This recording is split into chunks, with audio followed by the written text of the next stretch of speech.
नमस्कार मंडळी, ठरलं तर मगचा आजचा म्हणजे 26 मार्चचा फ्रेश असा रिव्ह्यू तुम्ही माझ्या आवाजामध्ये ऐकत आहात. सर्वात प्रथम सगळ्यांना रामनवमीच्या खूप खूप शुभेच्छा. आपण पाहतोय की सायली आणि सचिन बोलत असतात आणि सायली म्हणत असते, सचिन भाऊजी मला हे जाणून घ्यायची की साक्षीची तुमची भेट नेमकी कधी आणि कशी झाली ते. आता सचिन बघा, सचिन म्हणतो की सायली वहिनी प्लीज तो विषय आता नको, मला आता ना त्याबद्दल काहीच बोलायचं नाही, म्हणून तिथून निघायला लागतो. पण सायली म्हणते पण मला ना बोलायचं ना त्या विषयावर, आणि मला ना माझ्या प्रश्नांची उत्तरं हवीत, आणि तुम्ही जर का म्हणताय ना की आता सगळं काही संपलंय म्हणून, तर तुम्ही माझ्या प्रश्नांची खरी खरी उत्तरं द्या. आता सायली जी आहे एकदम ठामपणे सचिनशी बोलत असते. सचिन म्हणतो की हो मी सगळी तुला खरंच उत्तर देणार आहे, आणि सांगायला लागतो की जेव्हा मी कॅनडावरून नोकरी सोडून आलो नाही इथे अस्मीसाठी, तेव्हा ना मी सुरुवातीला सांगितलं नव्हतं की मी नोकरी सोडली म्हणून. मला ना असं काहीतरी स्वतःचं म्हणजे स्वतःचा व्यवसाय असा काहीतरी सुरू करायचा होता मला, आणि त्यामुळे ना त्यासाठी ना मला एक ॲडसुद्धा दिली होती की फायनान्सर शोधण्यासाठी मी ॲड दिली होती सोशल मीडियावरती. आणि त्यावेळेसच मला साक्षी शिकरे ही जी आहे तर ती मला फायनान्सर म्हणून अप्रोच झाली, म्हणजे ती मला जॉईन झाली ना. आता सायली म्हणते की कुठे भेटलात मग तुम्ही. आता सचिन म्हणतो की आम्ही कॅफेमध्ये भेटलो ना. आता सायली सचिनला म्हणते काय हो, व्यवसाय करता करता तुमच्यामध्ये नेमकं वेगळंच नातं कसं काय सुरू झालं. सचिन म्हणत असतो की साक्षी म्हणजे जिला मी समीरा शेखर म्हणून ओळखत होतो ना, तर तिला ना माझा जो बिझनेस माइंडेड स्वभाव होता ना, तर तो खूप आवडायचा.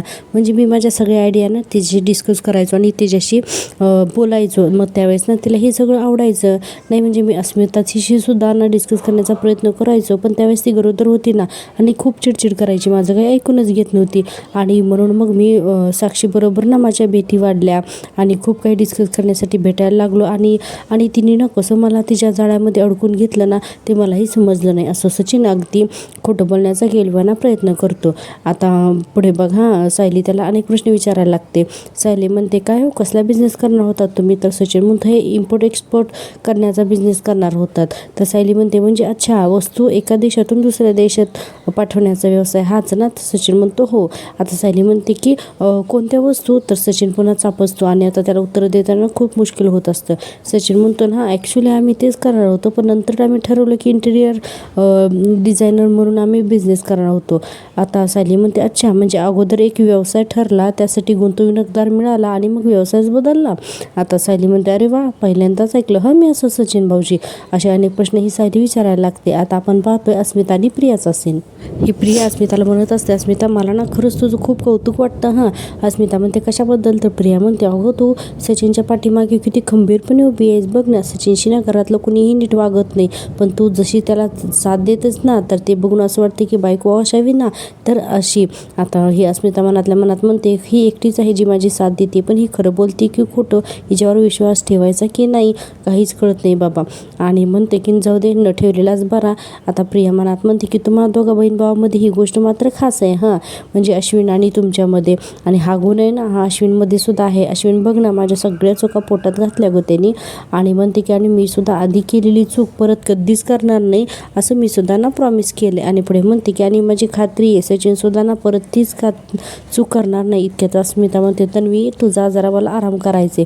प्रिया म्हणते काहीच हरकत नाही, काही लागलं तर सांग असं म्हणून जायला निघते. इतक्यात अस्मिता पाठीमागून हाक मारते आणि म्हणते की तन्वी माझं एक काम करशील का. प्रिया म्हणते हो हो सांग ना, काय हवंय तुला. तर हेड मसाज करून देऊ का मी. अस्मिता म्हणते की काही नको, तू काय कर की फक्त सचिन जर का तुला बाहेर दिसला ना तर प्लीज त्याला तर त्याला सांगशील का की मी त्याला बोलवलं आहे म्हणून.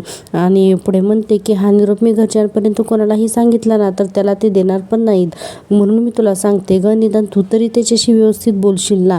प्रिया म्हणते हो हो सांगते सांगते. आणि आता मनातल्या मनात विचार करायला लागते की मला वाटलं होतं या अस्मिता नावाच्या दगडाला पाझर फुटलाच नाही आहे, पण तिने मला सचिनला निरोप द्यायला सांगितलं, म्हणजे अजूनही ती माझ्या जाळ्यामध्ये अडकण्याचे चान्सेस आहेत. बापरे, हे प्रिया ना खायचे काही बोलत बसते. आता बघा प्रिया तिथून तर निघून जाते. आपण पाहतोय आता की सायली प्रश्न विचारत असते की मला ती जाहिरात दाखवा ना. सचिन लगेच म्हणतो की ॲक्च्युली ती जाहिरात ती सोशल मीडिया पोस्ट होती. आता असं म्हणल्यानंतर सायली मोबाईल हातात घेते, तर लगेच सचिन म्हणतो अरे ती पोस्ट ना नंतर डिलीट झाली.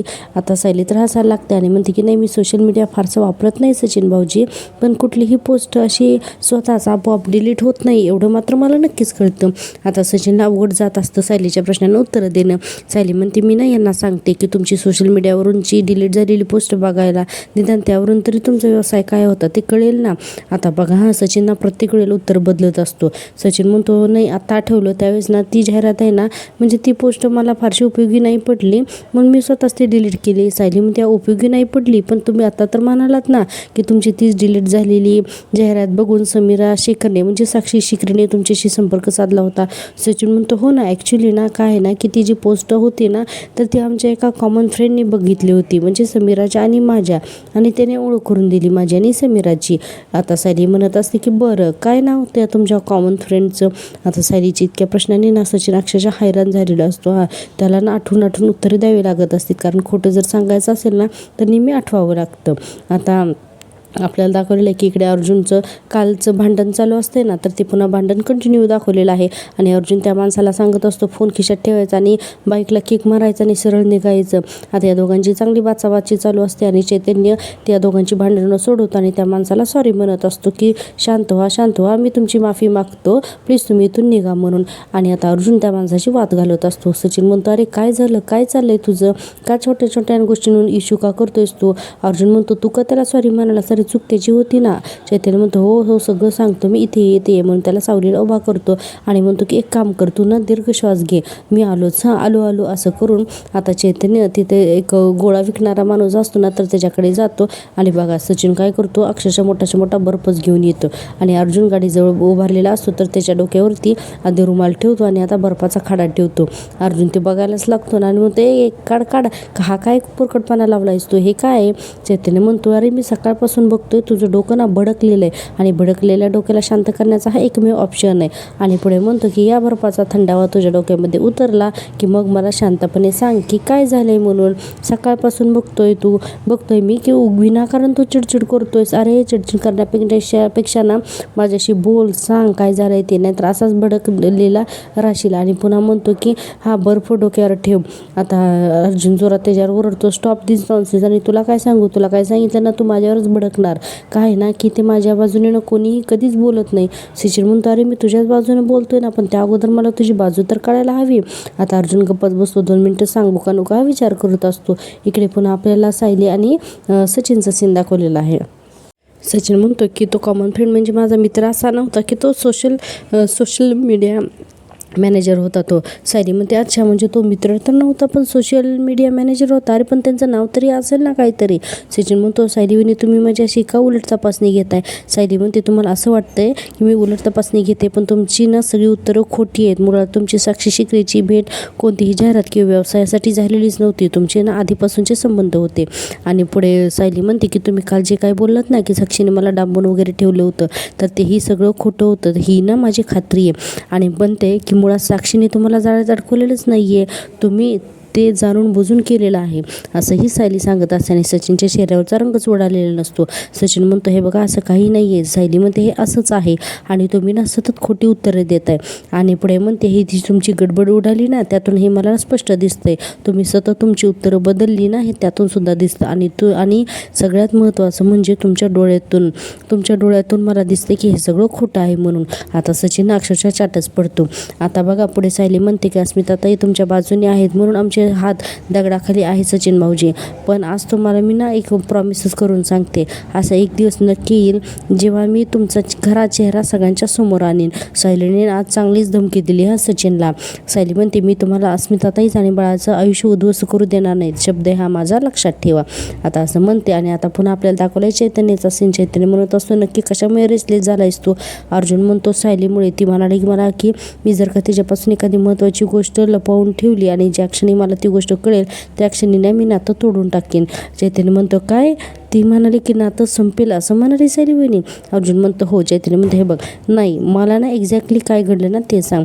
आता अर्जुन सगळं काही सांगायला लागतो की 5वीच्या पूजे दिवशी काय झालं. अस्मिता म्हणाली असते की तुझा नवरा खोटं बोलला तर तू त्याला माफच करशील ना. तर सायली म्हणते अजिबात नाही आणि मी ते नातं त्या क्षणी तोडलं असतं, माझ्याकडे खोटेपणाला जागाच नाही. आणि अर्जुन हे सगळं आठवून सांगतो चैतन्याला आणि म्हणतोय आता माझ्याकडे फक्त बघत उभंच राहणार आहेस का सोल्युशन पण सांगणार आहेस.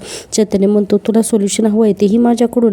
अरे मी एवढा घसा फोडून सांगत होतो की प्रॉब्लेम क्रिएट करूच नकोस, तर तेव्हा तुला ते प्रॉब्लेम क्रिएट करायचा होता आणि आता मला तोंड वर करून सोल्युशन विचारतोयस.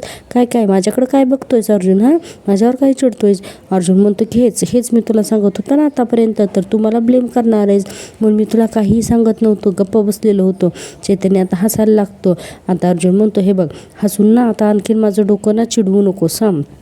चैतन्य म्हणतो मला माहिती तुझं डोकं फिरलं आहे आणि ते तू माझं कधीही डोकं फिरवशील, पण तुझ्या प्रॉब्लेमवरती ना माझ्याकडे एक सोल्युशन आहे, पण कंडिशन एकच आहे की मी सोल्युशन सांगितलं ना की ते लगेच कृतीत आणायचं. अर्जुन म्हणतो तू सांग तू जे सांगशील ना मी ते लगेच करायला तयार आहे, सोल्युशन सांग प्लीज लवकर.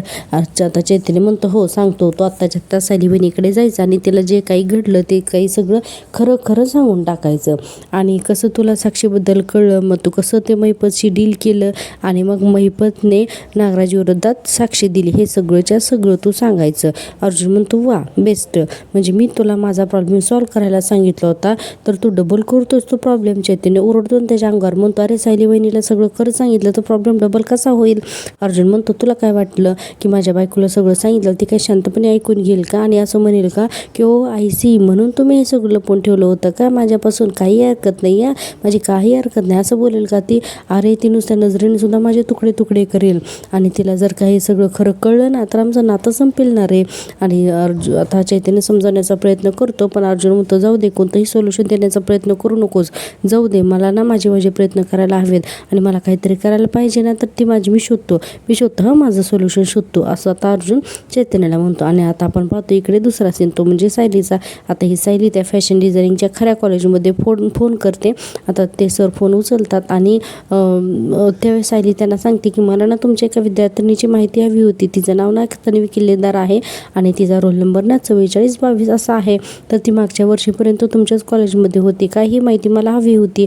आता ते सर म्हणतात माफ करा पण अशी आम्ही आमच्या कुठल्याच विद्यार्थ्यांची अशी माहिती ना आम्ही अशी कोणालाही देऊ शकत नाही, त्याच्यामुळे मी ना तुम्हाला ही माहिती देणार नाही, असं ते सर जे आहेत ना तर ते सांगत असतात सायलीला.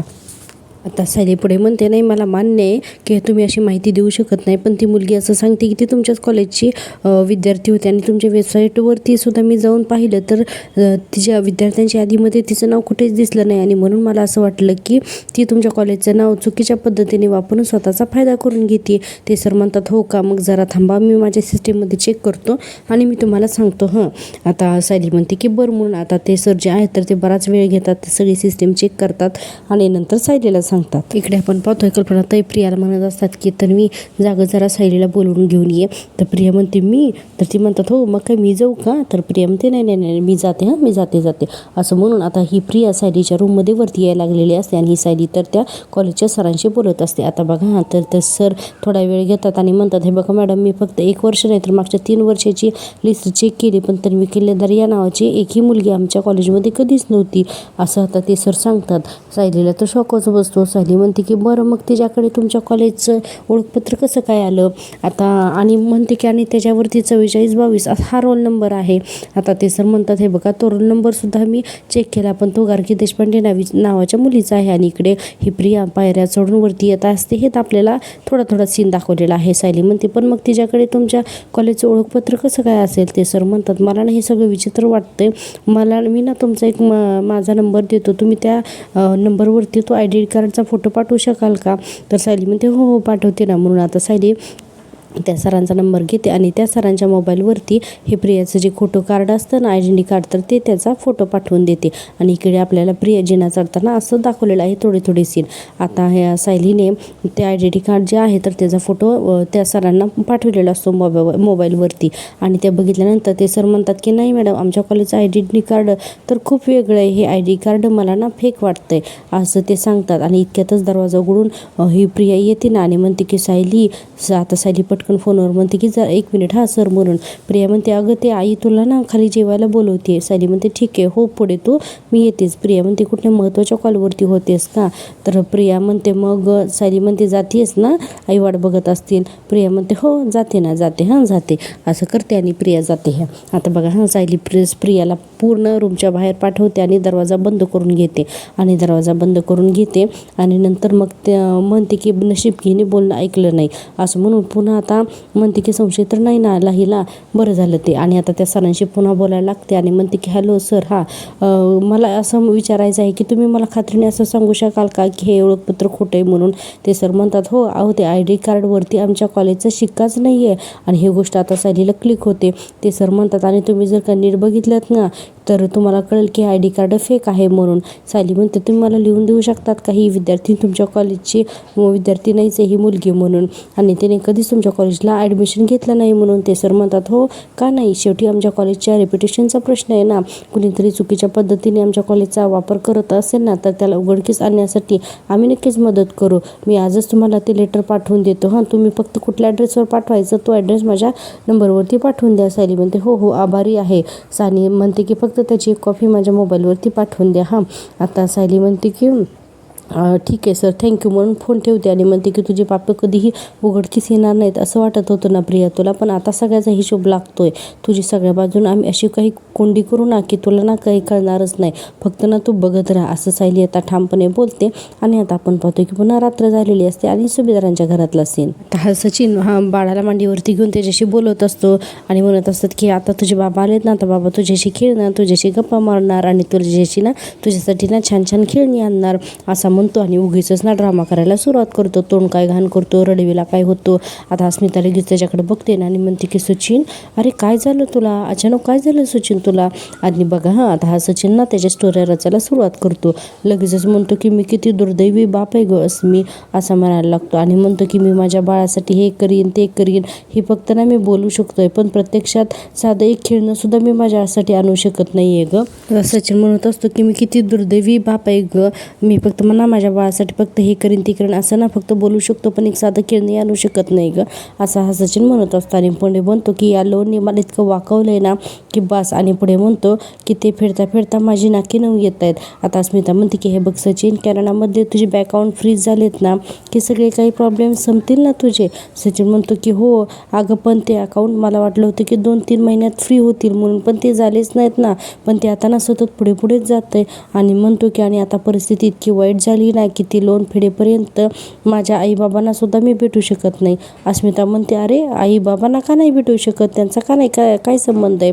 आणि म्हणते की हे बघ मी तुला म्हणणारच होते की तू त्यांना इथे का घेऊन येत नाही आहे म्हणून, आणि ते अजून बाळाला भेटले पण नाही आहेत रे असं. आता असं म्हणल्यानंतर सचिन म्हणतो की अगं मी माझ्या घरी नाही जाऊ शकत कारण मी ज्या लोकांकडून लोन घेतलं आहे ना तर त्यांनी त्यांची माणसं पाळत ठेवलीत घराच्या बाहेर. आता हे ऐकून तर अस्मिताला धक्काच बसतो. सचिन म्हणतो की मी माझ्या घरी येतो की नाही हे पाहण्यासाठी, आणि म्हणूनच मी आईबाबांना सुद्धा सांगितलं की तुम्ही घराच्या बाहेर पडू नकात म्हणून.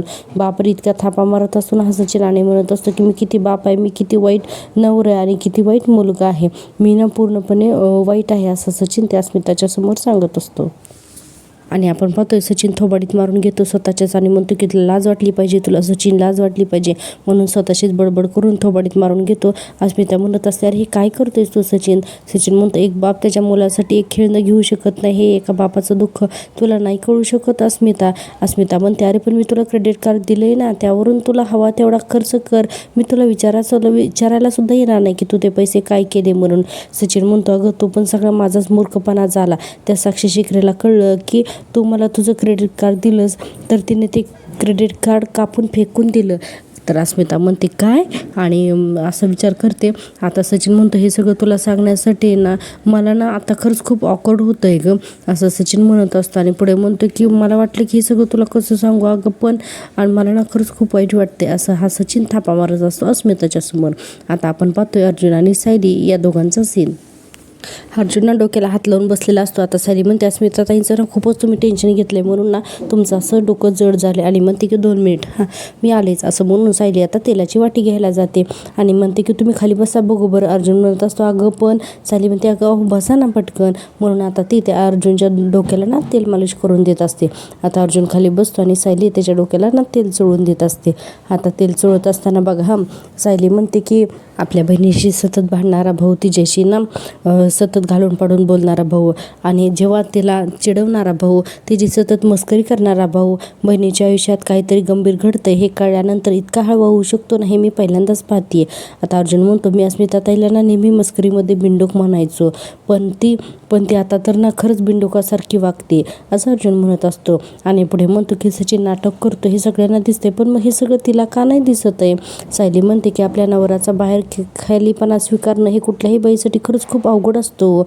आणि म्हणते की पण अस्मिता ताईंच्या समोर सचिन बाजूंचा खरा चेहरा येईल, आपण ना त्यांना थोडा वेळ देऊयात. आता असं म्हणल्यानंतर अर्जुन विचारच करत असतो की आता ह्या सगळ्या गोष्टींचा, आणि सायली ना त्याच्या डोक्याला मसाज करत असते. अर्जुन म्हणतो की ठीक आहे, आता बस बस बस, थँक्यू ये बरं, तू आता इथे ये म्हणून आता अर्जुन तिला खाली बसायला सांगतो. अर्जुन म्हणतो, मला ना खरंच तुझ्या हातच्या हेड मसाजची गरज होती. सायली म्हणते, आज दिवसभर तुमची चिडचिड होत होती ना, त्यावेळेसच मला समजलं की आज ना तुम्हाला डोक्याला मालिश करण्याची गरजच होती, आणि तुमची ही चिडचिड आहे ना त्यामागचं खरं कारण सुद्धा मला कळलंय. अर्जुन घाबरतो ना, तो म्हणतो काय कारण कळलं मला. सायली म्हणते, अहो कारण तुमच्या झोपेचं चक्र बिघडलंय ना. अर्जुनला कुठंतरी बरं वाटतं. सायली म्हणते, कालही तुम्ही उशिरा झोपलात, त्यामुळे आजही अगदी उशिरा उठलात, अगदी अवघडून झोपला होतात, आणि काय ना की माणसाची झोप नाही ना झाली की त्याची अशी चिडचिड होते, आणि मग त्याच्या कामावरती सुद्धा ना असा परिणाम होतो. अर्जुन म्हणतो, करेक्ट, ते स्लीप सायकल बिघडली ना माझी, एकदम करेक्ट म्हणून.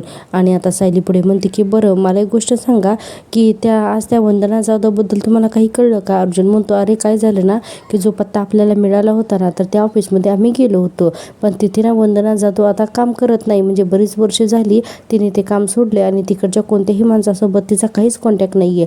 माझा फोन नंबर मी तिथे देऊन आलो आहे, आणि मी त्यांना सांगितले की तुम्हाला काही कळालं तर इन्फॉर्मेशन मिळाली तर मला सांगा. सायली म्हणते, म्हणजे तुमच्या हाती आज फारसं काही लागलंच नाही तर, पण तुम्हाला सांगू माझ्या हाती खूप एक महत्त्वाची गोष्ट लागली आहे. अर्जुन म्हणतो, म्हणजे. तर सायली म्हणते, 1 मिनिट. अर्जुन म्हणत असतो, काय झालं. प्रियाने परत माती खाली का, काय झाले. सायली म्हणते, 1 मिनिट आलेच तुम्हाला दाखवते. आता अर्जुन तर उठून उभाच राहतो, नाही काय दाखवते म्हणून.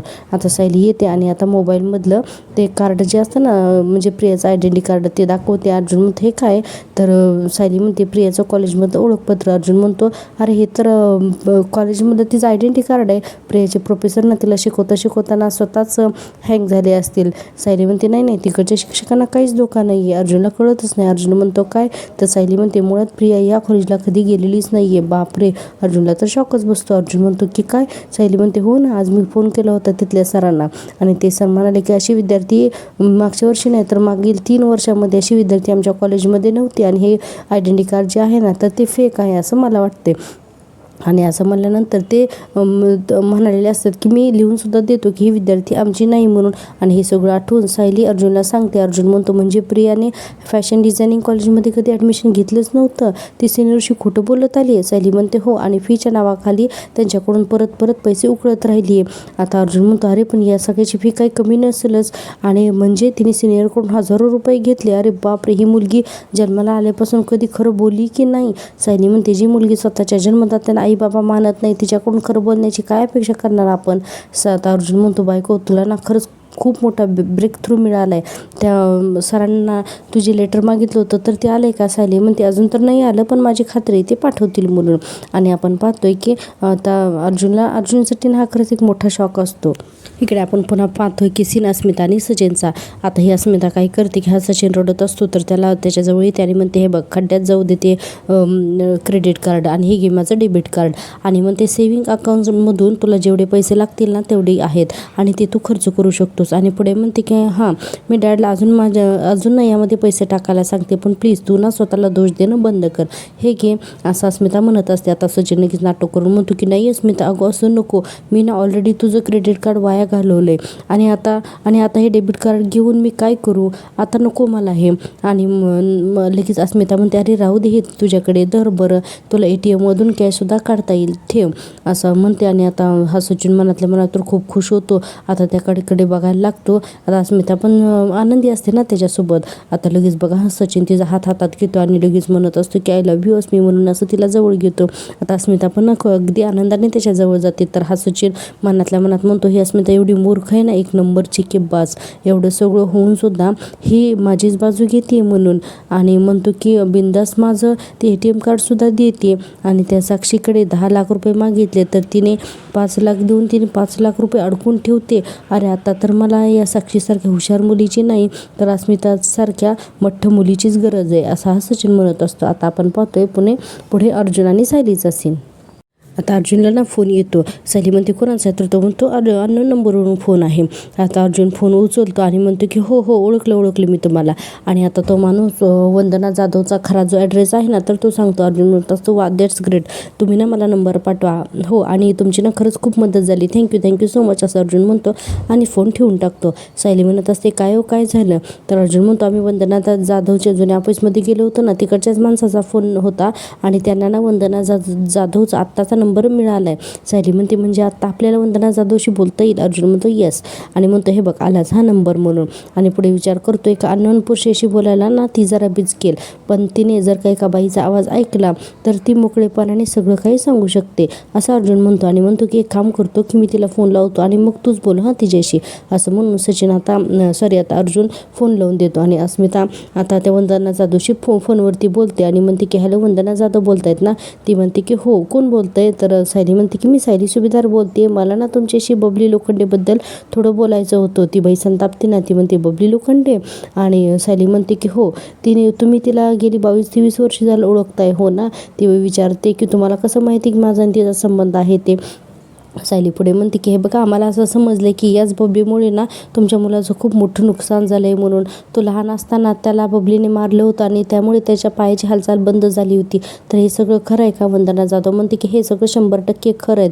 लहान मुलं निष्पाप असतात म्हणे, पण बबली कुठल्या नक्षत्रावरती जन्माला आली आहे ना देवच जाणे. आणि म्हणते की तिने तेव्हा जे काही केलं ना त्याची शिक्षा तिला त्यावेळेस नाही मिळाली, पण मी आणि माझा मुलगा सोहम ही शिक्षा अजूनपर्यंत ती शिक्षा बघतोय. आता सायली म्हणते हे मला माहिती म्हणूनच तर मी तुम्हाला फोन केला. आणि पुढे म्हणते की कारण तिच्या खोटेपणाने आणि तिच्या स्वार्थीपणामुळे आमचं सुद्धा खूप नुकसान झालं आहे, तिने आम्हाला सुद्धा खूपच अडचणीत आणलं आहे हो. आणि पुढे म्हणते की आणि आम्ही म्हणूनच ना तिच्याबद्दल आणखी माहिती गोळा करण्याचा प्रयत्न करतोय. आता ती विचारते वंदना जाधव आम्ही म्हणजे कोण, तर ही सायली म्हणते आम्ही म्हणजे मी आणि माझे पती ॲडव्होकेट अर्जुन सुभेदार म्हणून. ती वंदना जाधव म्हणते ठीक आहे, तुम्ही मला लवकरात लवकर भेटा, बबली लोखंडेबद्दल जी काही माहिती आहे ना तर मी तुम्हाला सगळी माहिती सांगेन म्हणून. आता सायली म्हणते की ठीक आहे मग नक्की भेटू आपण, कुठे भेटायचं. आता ती वंदना जाधव म्हणते तुम्ही कुठे राहता. सायली म्हणते आम्ही पनवेलमध्ये राहतो, तुम्हाला इथे यायला जमेल का. तर वंदना जाधव म्हणते सध्या मी कर्जतमध्ये राहते, पण बबली लोखंडेबद्दल बोलण्यासाठी मी पनवेल चंद्रावर सुद्धा यायला तयार आहे. सायली म्हणते ठीक आहे मग मी पनवेलमधल्या एका कॅफेचा पत्ता पाठवते तुम्हाला, आपण उद्याच भेटूया. तर वंदना जाधव म्हणते हो मी येते आणि तुम्हाला भेटते. सायली म्हणते आभारी आहे म्हणून फोन ठेवते. आणि आता अर्जुन आणि सायली दोघंही खुश होतात. अर्जुन म्हणतो की ग्रेट, या वंदना जाधवने तर प्रियाबद्दल सगळं सांगायला ही बाई तर तयारच झाली, म्हणजे यांच्या मनात प्रियाबद्दल किती राग असेल ना तर ते बघ.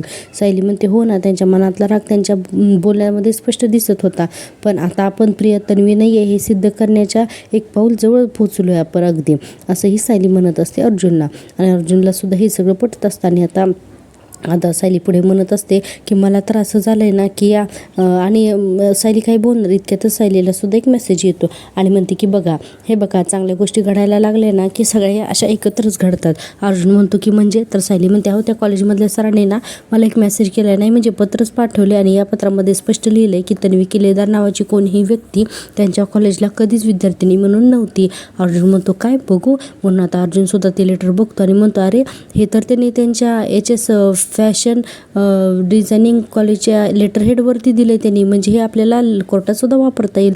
आता सायली म्हणते हो ना. अर्जुन म्हणत असतो की ग्रेट. सायली म्हणते प्रियाला जर का आत्ताच थोबाडीत मारून घराबाहेर काढता आलं असतं ना तर किती बरं झालं असतं. मला ना मुळात ही अशी खोटारडी माणसं अजिबात आवडतच नाहीत.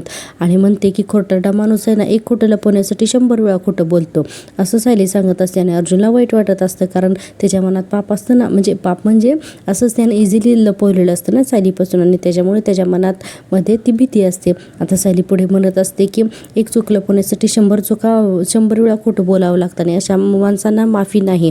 अर्जुन म्हणतो, अगदी दबकतच बोलतो, नाही प्रिया जे काही करते ना ते सगळं चुकीचंच आहे आणि प्रिया जी करते ना तसा खोटेपणा आयुष्यात कधीच कुणीच करता कामा नये. आणि पुढे विचारतो की पण जर एखादी व्यक्ती नेहमी खरंच बोलत असेल पण कधीतरी काहीतरी कारणामुळे काही खोटं बोलावं लागतं ना माणसाला.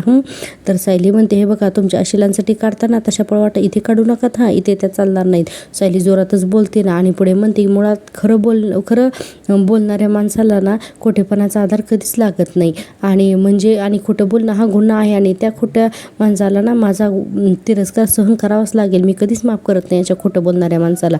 आणि पुढे म्हणते की जाऊ दे, असो कोळसा उगाळावा ना तितका काळाच, तुम्ही झोपा बरं आता. आता अजूनही विचारच करत असतो. अर्जुन खरंच खूप सायलीला घाबरतोय. आता बघा सायली तिथली तेलाची वाटी वगैरे ठेवून टाकते. सायली म्हणते, हो काय झालं, झोपा ना. आता अर्जुन लगेच म्हणतो, हो झोपतो म्हणून आता दोघे. आणि म्हणते की हे बघा आज परत जागरण करायचं नाही, मी रोज तुम्हाला मालिश करून देणार नाही.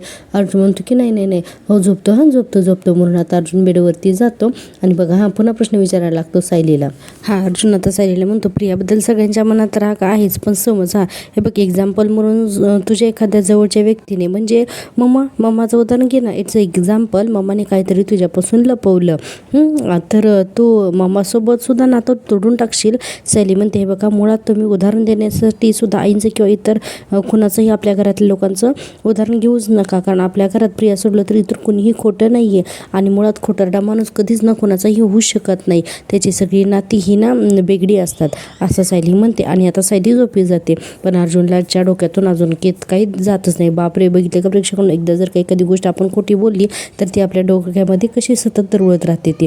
आणि प्रेक्षकांना इतकी सगळी ना खूप मेहनत लागते, एवढे सगळे डायलॉग ना तुम्हाला डिटेलमध्ये अगदी छान असा डिटेलमध्ये रिव्ह्यू देण्यासाठी. तर प्लीज माझ्या या सगळ्या मेहनतीसाठी प्लीज माझ्या चॅनल एकदा सबस्क्राईब करा आणि व्हिडिओला लाईक केल्याशी अजिबात जाऊ नका.